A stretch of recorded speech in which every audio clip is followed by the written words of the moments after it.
अस्सलामुअलैकुम, welcome back to my channel. Hope so आप सब लोग ठीक ठाक होंगे और मज़े में होंगे।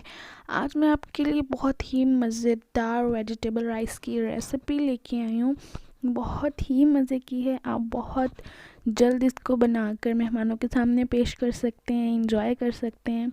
इसका कलर देखें अब इतना ज़बरदस्त है और ये खाने में भी बहुत लाजवाब किस्म के और कमाल का टेस्ट है। तो रेसिपी की तरफ आते हैं। बिस्मिल्लाहिर्रहमानिर्रहीम। यहाँ पर मैंने इसमें बहुत कम ऑयल यूज़ किया है, जस्ट 3 टेबल स्पून्स, और इसमें मैंने एक मीडियम साइज़ का प्याज ऐड कर दिया।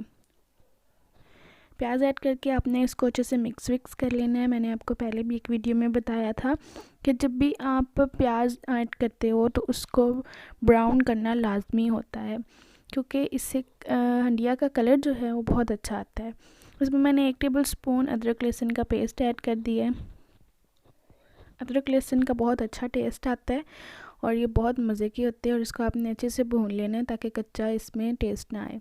इसके बाद इसमें मैंने लंबे साइज़ से मैंने इसको काटा है टमाटर को। बहुत ही मज़े का है और आपने इसको ज़्यादा पकाना नहीं है कि ताकि बाद में हमारे ये चावलों में हल्का हल्का नज़र आए। लंबाई की शेप में कटी हुई मैंने गाजरें ली हैं। ज़्यादा बारीक नहीं कर लेनी क्योंकि ये पककर खुद ही हो जाती हैं। ओके, तो इसको भी आपने हल्का सा भून लेना है। इसके बाद यहाँ पर मैंने मटर ऐड किए हैं थोड़े से। आपने हर सब्ज़ी ऐड करनी है लेकिन थोड़ी थोड़ी, तो ये भी आपने ऐड करके मिक्स फिक्स कर लेना है। इसके बाद यहाँ मैंने 2 हरी मिर्चें ऐड की हैं मीडियम साइज़ की। इसको भी ऐड करके आपने अच्छे से मिक्स कर लेना और हल्का सा भून लेना है। तो जी इसको मैंने 2 से 3 मिनट लो फ्लेम पर इसको भूना है। इसके बाद मैंने इसमें ऐड कर दी है फूल गोभी।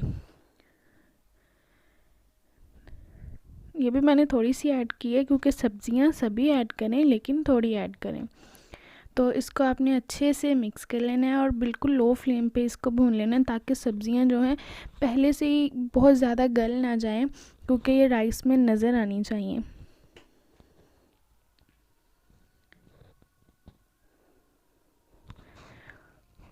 इसको लो फ्लेम पे आपने पकाना है, ज़्यादा हाई फ्लेम पे नहीं पकाना कि ये जल जाए, ठीक है ना। क्योंकि इसको आप लो फ्लेम पे पकाओगे तो अच्छे से पकेंगी। और बिल्कुल हल्के हाथों से आपने मिक्स करना है ताकि आपकी सब्जियां जो हैं वो टूटे नहीं। इसमें अब मसाला ऐड करेंगे, तो इसमें सबसे पहले मैंने ऐड किया 1 टेबल स्पून नमक का, और फिर इसमें ऐड किया 1 टेबल स्पून लाल मिर्च, 1 टेबल स्पून इसमें सूखा धनिया, 1 टेबल स्पून इसमें गरम मसाला ऐड किया और उसको मिक्स कर लेंगे। अच्छे से इसको मिक्स करेंगे। और यहाँ पर मैंने इसमें ऐड किए हैं आलू, 2 मीडियम साइज़ के मैंने काटे थे और क्यूब्स की शेप में काटे हैं। इसको भी ऐड करके वेल मिक्स्ड कर लेना है ताकि सब्जियां अच्छे से मिक्स हो जाएं, मसाले एक जगह पर ना रह जाएं, हर सब्ज़ी पर मसाले जो हैं लगे हों। और आपने इसको स्लो फ्लेम पे इसलिए भूनना है ताकि सब्जियों के अंदर तक जब के मसाले हैं ना वो मिक्स हो जाएं।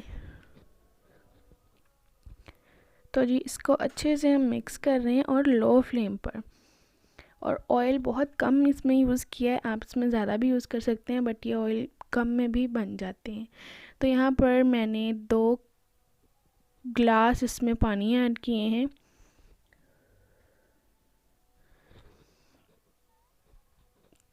तो पानी ऐड करने के बाद आपने इसको मिक्स कर लेना है ताकि सब्जियां इसमें मिक्स हो जाएं।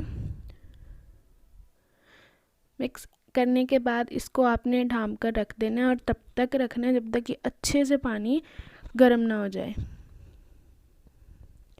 तो जी इसको तकरीबन 10 मिनट लगे थे। 10 मिनट के बाद मैंने इसको खोला तो ये कुछ इस तरीके से नज़र आ रहा था और ये ओके हो चुका था बिल्कुल। सब्जियां जो हैं डन हो चुकी हैं अंदर। अब हम इसमें चावल ऐड करेंगे जो हमने भिगो कर रखे हुए थे।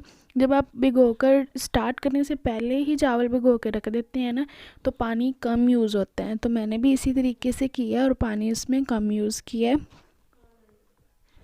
और जब भी आप कोई चीज़ अपने दूसरे बर्तन में ऐड करते हैं तो अपने बर्तन साफ़ कर लिया करें, इससे आपके खानों में बरकत आती है, आपके घर में बरकत आती है।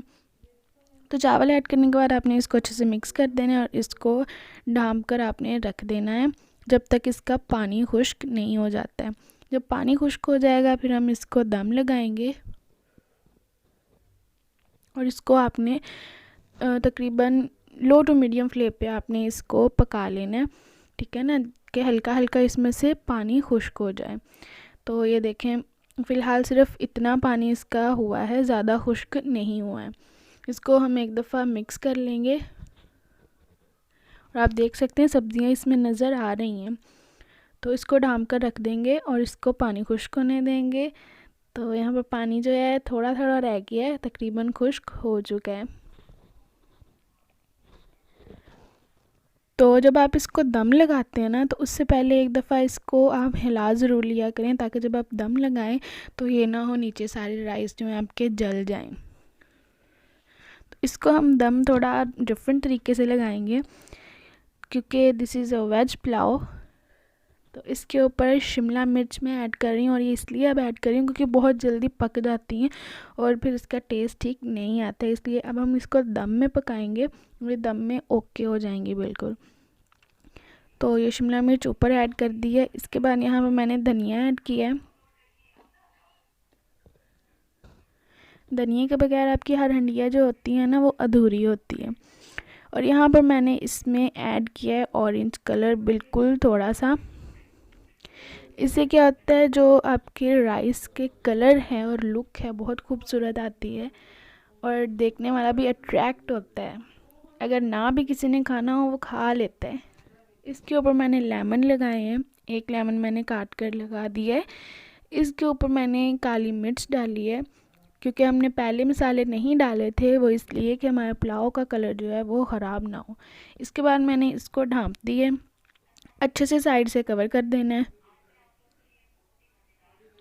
ताकि इसकी जो है ना हवा वगैरह गायब ना हो जाए। इसके बाद मैंने तकरीबन इसको 10 मिनट के लिए दम लगाया था और 10 मिनट के बाद ये बहुत ही ज़बरदस्त कुक हो चुके थे। आप देख सकते हैं इसका कलर और आप इमेजिन करें इसकी खुशबू पूरे किचन में फैली हुई है और बहुत ही मज़ेदार ये हमारी तैयार हो चुकी है वेज पुलाव। बहुत ही मज़ेदार है, आप इसका कलर देख सकते हैं, सब्जियां आपको नज़र आ रही होंगी एक एक चीज़, और ये बहुत लाजवाब है।